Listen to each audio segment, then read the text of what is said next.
There is a current gap between who you are and where you want to be. And in that gap is where your anxiety lives. Today, we close that gap. How many times have you manifested and daydreamed about the ideal version of yourself? Whether it's, your ideal curriculum, what are you doing within your day?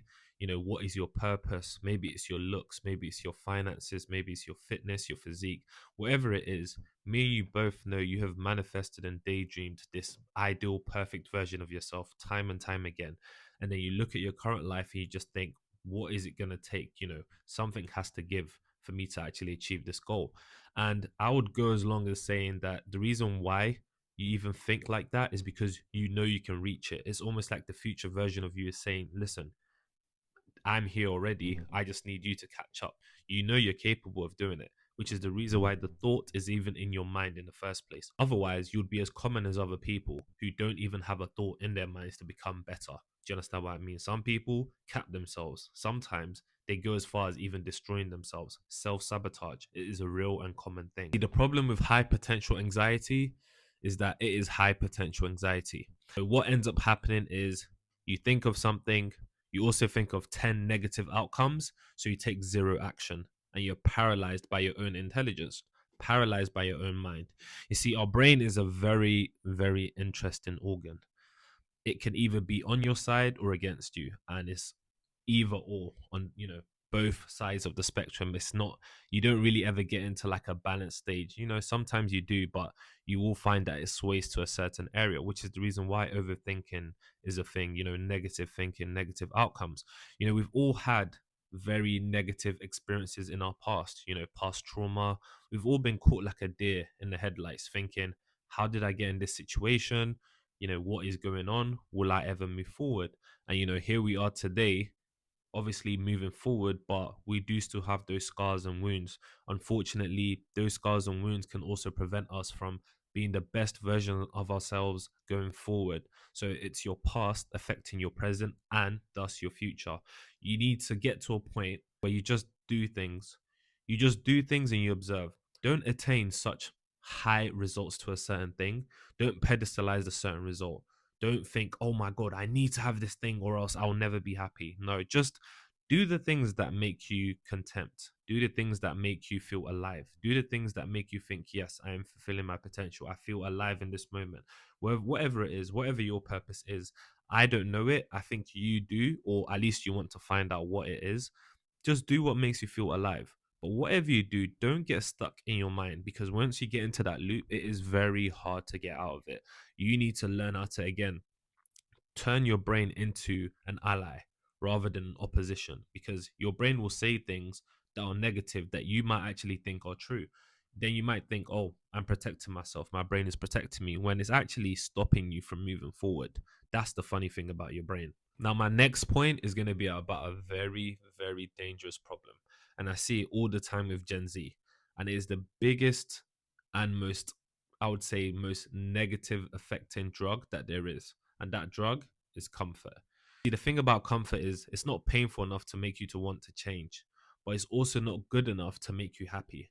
So it leaves you in this sort of hollow area where you get to a point where you're intentionally distracting yourself on a daily basis, whether that's on your phone, doom scrolling, consuming AI slop, and all of this other slops that exist nowadays. Me and you both know what I'm talking about. And then you find yourself in a position as months and years go by, and you just think, who am I? What is this? What am I doing? This is not who I used to be. At one point, I wanted to be this, XYZ. Whatever happened to XYZ?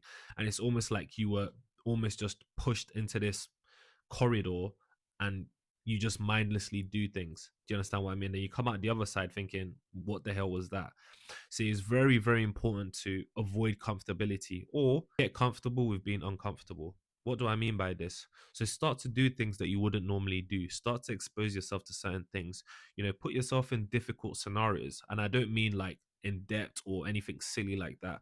I mean, do things, maybe start with your fitness, go harder, do more extra intensive sessions or more training sessions. Maybe get yourself a personal trainer or train with people who have more endurance than you. Maybe pick up a sport or a skill, or be with people that that are better than you and learn from them. Start to put yourself in situations where you almost need to survive. You almost need to challenge yourself. Your brain needs to work. Your brain needs to be stimulated. So you start thinking a certain way. You start collecting new information, and before you know it, you evolve. Do you understand what I mean? You become a better version of yourself because you're consuming like intentional information rather than just mindless information that doesn't really help you. And you know what I'm talking about. That's with your social media. Social media isn't a bad thing. It's just the way you create it for yourself. Do you understand what I mean? You control your algorithm. What does your algorithm look like? Does it keep you distracted? Does it always make you laugh? Or does it help you develop? Does it help you evolve? That is within your own hands. Before I round up this video, I just wanted to say this: action leads to clarity. You don't figure things out and then do it. You do things and figure them out as you go along. When you start something, it's going to be very raw. It's going to be very at the beginner stage. You perfect it as you go along. You go from beginner, intermediate, advanced to elite version of that. And I really want you to understand that doing things will always be better than thinking about doing things or planning about doing things, because you will be exposed to real life scenarios, and that's where real life changes come along. I'm going to give you 2 steps. The first step is I want you to kill that whole plan B mentality. Stop trying to do 5 different things at the same time. You want to be rich, you want to do social media, you want to be fitness guru, you also want to have a relationship, you want to do this, you want to do that. Don't spread yourself so wide. Do you understand what I mean? You only have so much energy. You want to put yourself in the correct places, create a schedule that works for you so you can achieve the things that you want to do. I'm not saying stick to one thing, which a lot of people do say. You can if you want to, but if you know there are a few things you do want to succeed in, okay, create a schedule that actually allows you to succeed in that thing or those things or whatever they are. Give yourself a chance to win. So that's the first step. Stop having a plan A, plan B, plan C, plan D mentality and trying to execute them all at the same time. If you know what your plan A is, the most important things that you need to do on a day-to-day basis, whether that's going to the gym, making sure you're on point with your diet, make sure you're working hard at work, and then maybe after work you're with your plan B. Do you understand what I mean? And your plan C. But again, don't spread yourself so wide. You only have so much energy to give, and the last thing you want to do is to get burnt out. Trust me. Second step I wanted to give you is that start doing something that you promised yourself that you would do today. So whatever it is, no matter how small, especially if it's small, learn how to show up for yourself when you said you would. Even if it's just drinking a gallon of water today, promise yourself that and actually fulfill that promise. And even if you do it badly, at least you've done it. Do you understand what I mean? It's better that you start off badly and you go along badly and you start to chip away and start to perfect it as you go along, because at least you're trying. Do you understand what I mean? Because once you try, you eventually start to gamify certain things. You eventually want to do better. Do you understand what I mean? So you will naturally push yourself to be better.